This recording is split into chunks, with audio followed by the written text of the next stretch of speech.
Calon Bupati Manggarai, Nusa Tenggara Timur, Maxine Keros, melakukan kampanye di sejumlah tempat di Kecamatan Ruteng pada Rabu 6 November 2024, yaitu di Labe Cumbi, Desa Cumbi, Rii, dan Gorong, Desa Beorahong. Masyarakat tampak antusias mengikuti kampanye tersebut dan siap mendukung paket Maxi Ronald. Bahkan seruan ganti bupati terdengar disuarakan masyarakat. Maxine Keros didampingi istri serta juru kampanye, Agus Tandur dan Ros Bongkok. Kampanye di Rii digelar di halaman rumah Borgias Tias di Wasewengke. Sebelumnya, Maxine Keros diterima secara budaya di rumah adat atau Mbaru Gendang Rii oleh tokoh adat.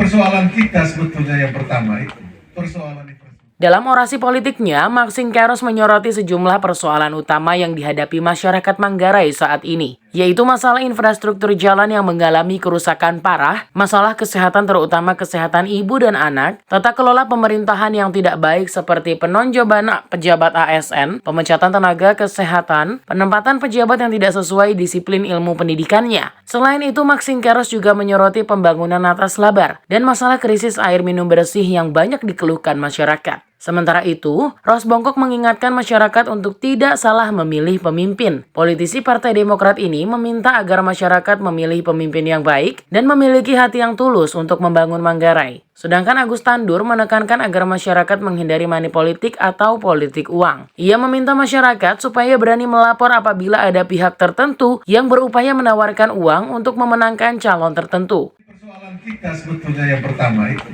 persoalan infrastruktur. Infrastruktur di Manggarai itu rusak parah. Itu yang membuat pergerakan ekonomi kita itu dia mahal, dia tinggi. Ya. Sehingga mengeluh dari kayak sudah mau naik sekue harga dia ciek. Karena apa? Memang tingkat pendapatan kita rendah. Karena peredaran uang di Manggarai ini betul-betul tidak bisa lancar. Karena jalan-jalan kita banyak yang. Nah, persoalan berikutnya juga soal kesehatan. Soal kesehatan. Kesehatan ini diukur oleh kematian ibu dan bayi. Makanya kita selaku anakku, mendenahku, betadahku, peraku ikut kegiatan ini. Memang masa depan bangsa dan negara itu ada pada ibu-ibu.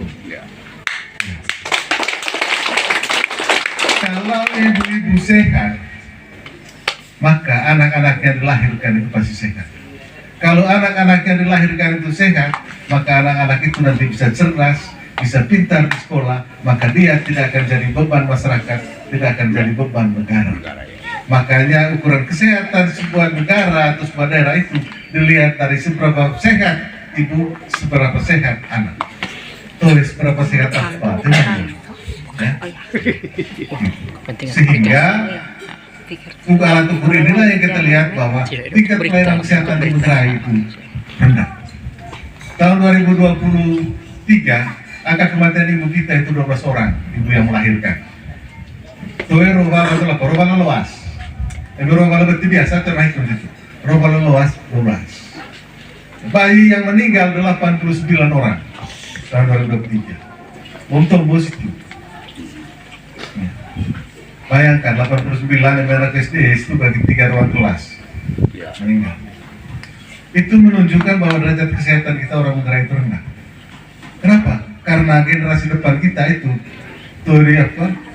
belum sempat hidup sudah mati.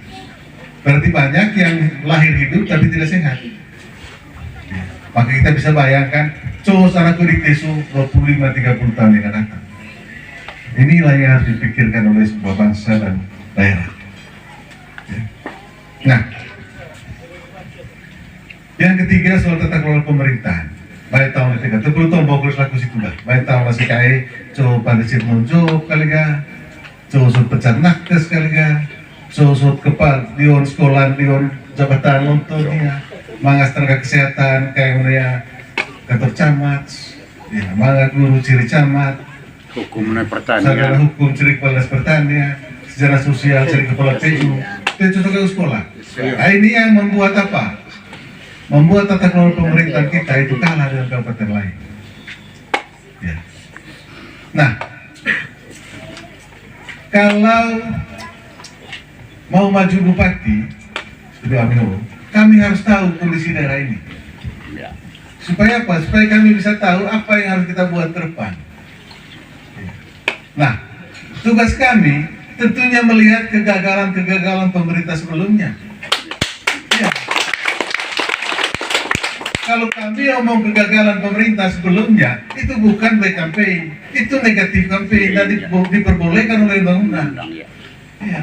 Supaya apa? Supaya rakyat mengerti. Ya. Supaya kejadian seperti itu, kegagalan seperti itu tidak terulang kembali. Itu maksudnya. Pokoknya musik juga materi black campaign saya bilang. Jangan keluar. Itu namanya negatif campaign. Ya. Kami rata negatif campaign aksi maju. Itu baik. Ya. Ya.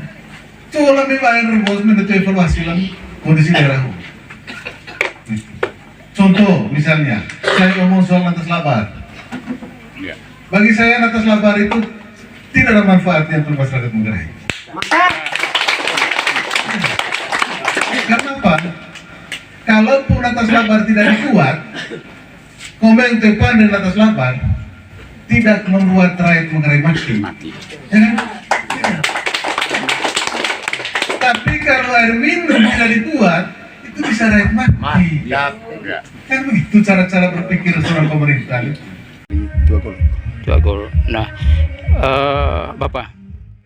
Tua adat atau Tua Golorii Karolus Durung kepada Salira TV mengatakan bahwa ketiga pasangan calon bupati dan wakil bupati yang ikut berkontestasi pada Pilkada Manggarai 2024 ini adalah orang baik. Namun Karolus lebih memilih calon nomor urut 1 Maksi Ronald. Terkait Maxing Keros yang dituduh melakukan kampanye hitam di Rampas Sasa, Karolus mengatakan bahwa apa yang disampaikan Maxing Keros adalah benar karena sesuai dengan fakta di mana infrastruktur jalan di Manggarai mengalami kerusakan, termasuk akses jalan dari dan ke desanya. Karolus juga keluhkan sulitnya mendapatkan air minum bersih. Ia berharap agar apabila Maksi Ronald terpilih menjadi bupati dan wakil bupati nanti, semua masalah ini dapat diatasi.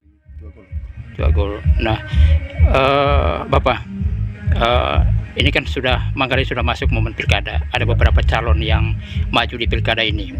Nah, kira-kira menurut Bapak yang paling pas untuk memimpin Manggarai ini 5 tahun ke depan siapa? Jadi terima kasih teh. Jadi calon sudah terlucu kepada dia tahun cocok tahun. Ini pilihan dapat pas nih. Jadi nomor 1 menurut aku, menurut si Kaice Kenari, Maksi Ronald. nah, Maksi Ronald. Cara yang gitu karena ya kami masalah teneseno. Hai bonti kita bahas detail aku detail.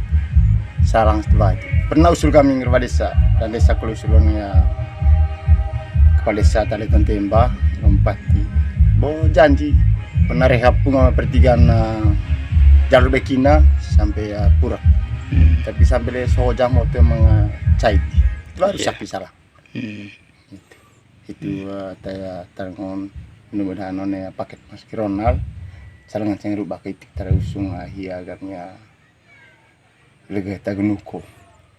Iya. Itu ada kurang kalau ya polid. Iya. Kan bupati dami tahun itu.